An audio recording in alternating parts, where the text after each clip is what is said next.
welcome to Explore with Adam. Today we are looking at the story of Atlantis. You know, this legendary island civilization that seemingly vanished overnight. Yeah. It's a tale that's captivated people for centuries. What I find fascinating is how this story, It really is. passed down from ancient Greece, hmm still sparks so much debate and fuels our imagination even today. Yeah, It's like a puzzle with missing pieces, and everyone wants to find them. totally. Yeah. So for those who maybe haven't heard the story in a while, how would you summarize the basic narrative of Atlantis as we know it? Well, the story goes that Atlantis was this incredibly advanced and wealthy island nation, boasting amazing technology and a powerful navy. Right. They were blessed with abundance and lived in a kind of utopia. But then things took a dark turn. Yeah. They became consumed by greed and ambition, straying from the path of virtue. This angered the gods, who decided to unleash their wrath upon Atlantis, causing it to sink beneath the waves in a single day and night. Wow, what a dramatic end. Talk about a cautionary tale. And our main source for this captivating tale is the philosopher Plato, right? Exactly. He wrote about Atlantis around 360 BC in his dialogues Timaeus and Critias, providing a vivid description of the island's layout, its people, their culture, and ultimately its destruction. Okay. He claimed that this story was passed down through generations, stemming from the Athenian statesman Solon, Oh, wow. who supposedly learned it from Egyptian priests. But the thing is, besides Plato's writings, we don't have any other direct historical evidence to corroborate the existence of Atlantis. Right. So was it a real place or just a product of Plato's imagination? That's the million-dollar question that continues to intrigue researchers and historians alike. And honestly, there's no easy answer. Some scholars believe that Atlantis might have been inspired by actual historical events, Okay. pointing to various potential real-world connections. Like what? What are some of the leading theories about a possible historical basis for Atlantis? Well, one popular theory links Atlantis to the volcanic eruption on Santorini, which devastated the Minoan civilization around 3,600 years ago. Right.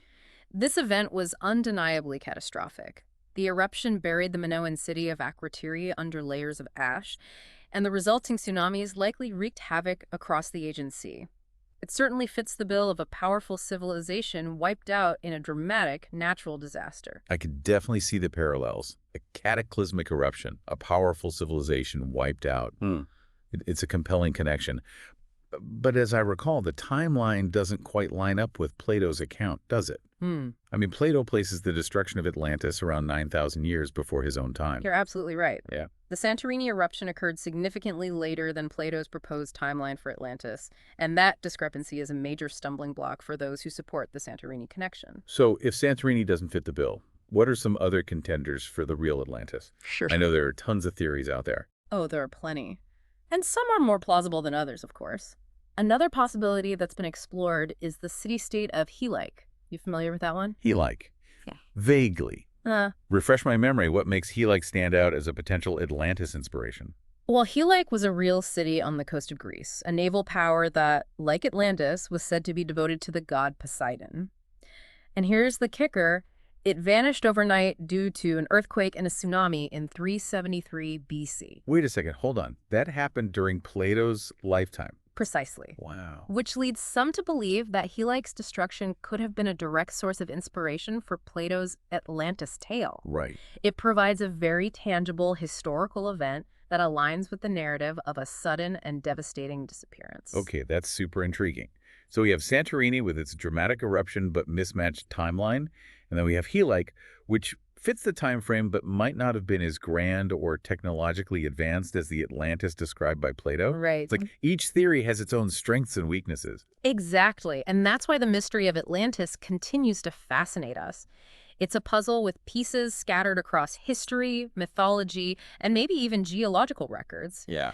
And honestly, it's entirely possible that Plato combined elements from multiple sources. Okay. Perhaps weaving real historical events with his own philosophical ideas and literary flair to create the captivating legend of Atlantis that we know today. Okay, that makes a lot of sense. Yeah. So while we may never pinpoint the exact location of Atlantis or definitively prove its existence, there's clearly a lot to unpack here, from potential historical connections to the philosophical significance of the story. And maybe, just maybe, as we delve deeper into these various theories, we'll start to see a clearer picture emerge. I agree. The journey itself, the process of exploring these possibilities and piecing together the puzzle, is just as fascinating as the destination. And who knows what other intriguing clues we might uncover along the way. It's interesting to consider why the Atlantis story has resonated so deeply with people for centuries. What do you think it is about this lost civilization that captures our imagination? That's a great question. I think it's a combination of things. There's the element of mystery, of course. Right. This idea of a highly advanced civilization disappearing without a trace. Mm.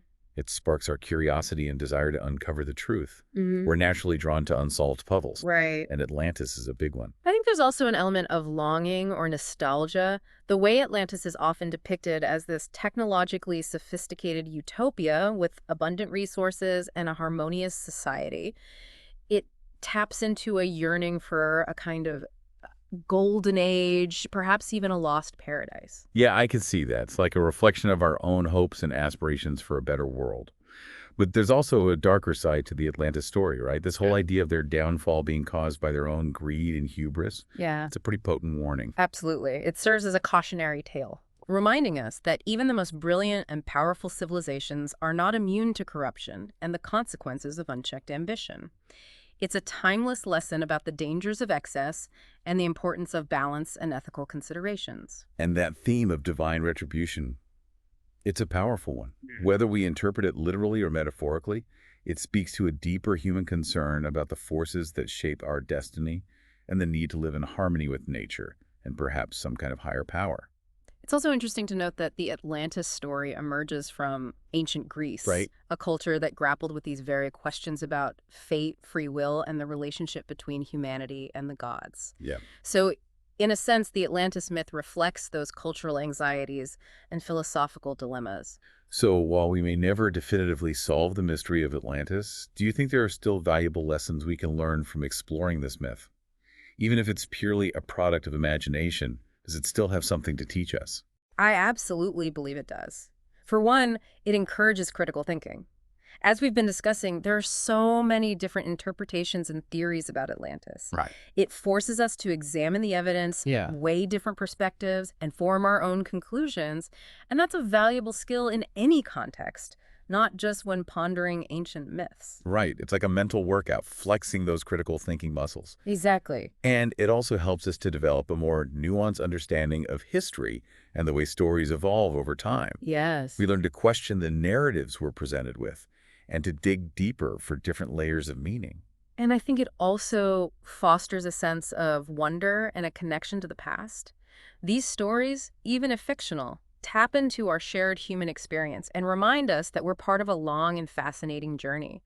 They ignite our imaginations and encourage us to keep exploring, keep asking questions, and keep searching for knowledge. It's like we're carrying a torch passed down through generations, and it's our responsibility to keep that flame of curiosity and exploration alive. Right. It's amazing how Atlantis continues to pop up in modern culture, books, movies, video games, even conspiracy theories. It really does. Clearly, this ancient myth still has a grip on our collective imagination. Why do you think that is? Is it just the mystery, or is there something more at play?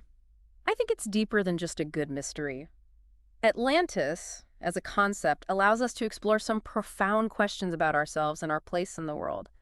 The idea of a lost civilization, technologically advanced, but ultimately undone by its own flaws, serves as a powerful mirror. Yeah. It reflects our own anxieties about the trajectory of human progress. You're right. It makes me think about our own society's advancements in technology and how they're often accompanied by concerns about ethical implications, environmental impact, even the potential for self-destruction. Yeah. It's almost like we're looking at Atlantis and wondering if we're headed down a similar path. Exactly. And that's why I believe exploring these ancient myths is so valuable. They offer a lens through which we can examine our own values and choices. The story of Atlantis, even if fictional, can spark vital conversations about sustainability, responsibility, and the kind of future we want to create. It's like a cautionary tale whispered across millennia, reminding us to learn from the mistakes of the past, whether real or imagined. Precisely. And on a more personal level, I think the Atlantis myth also taps into a universal human desire for connection, for belonging to something larger than ourselves. This idea of a lost ancestral home, a place of knowledge and wisdom now submerged beneath the All waves. right. It speaks to a longing for a deeper sense of identity and purpose. It's almost like we're trying to piece together a missing part of our own story, searching for echoes of ourselves in the remnants of this lost civilization. I think that's a beautiful way to put it. And in a way, the search itself is more important than actually finding a definitive answer to the Atlantis question. The process of exploring, questioning, and piecing together the fragments of history, myth, and scientific evidence, that's where the real value lies. Well said. So even if we never pinpoint the exact location of Atlantis or definitively prove its historical reality, the journey of exploring its many facets has certainly been enlightening. We've delved into ancient texts, considered intriguing historical events, and even grappled with some profound philosophical questions. I feel like we've only scratched the surface of this fascinating topic. I agree, and that's the beauty of it. Atlantis remains an enigma, a story that continues to unfold with each new discovery and every fresh interpretation. And ultimately, it's a story that invites us to keep searching, keep questioning, and keep exploring the depths of our collective imagination. Well, on that note, I want to thank you and thank all of you for joining us on this journey into the captivating world of Atlantis here at Explore with Adam. We hope you've enjoyed the dive.